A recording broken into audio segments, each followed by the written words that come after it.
আসসালামু আলাইকুম, কেমন আছেন? আশা করি ভালো আছেন। তো আজকে ডাব, ঠিক আছে, আজকে ডাব দিয়ে একটা আইসক্রিম বানাবো, খুবই সুস্বাদু আইসক্রিম। এই আইসক্রিমের নাম হচ্ছে কোকোনাট আইসক্রিম। আমার কাছে আসলে এই কোকোনাট আইসক্রিমটি পাবেন। তো দেখুন এই ডাবটা দিয়ে কিভাবে আইসক্রিম বানাই।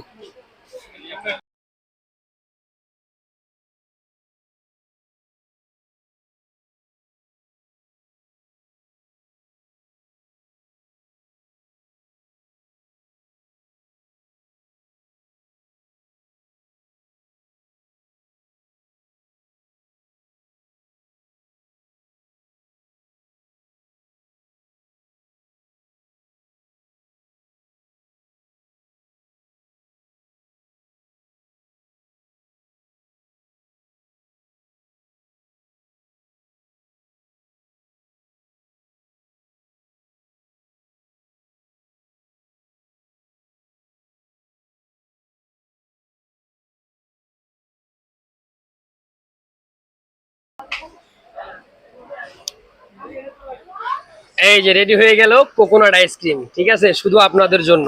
আপনারা আসবেন, আপনাদের এইভাবে সুন্দর করে বানিয়ে খাওয়াবো, ঠিক আছে। ধন্যবাদ সবাইকে, ভালো থাকবেন।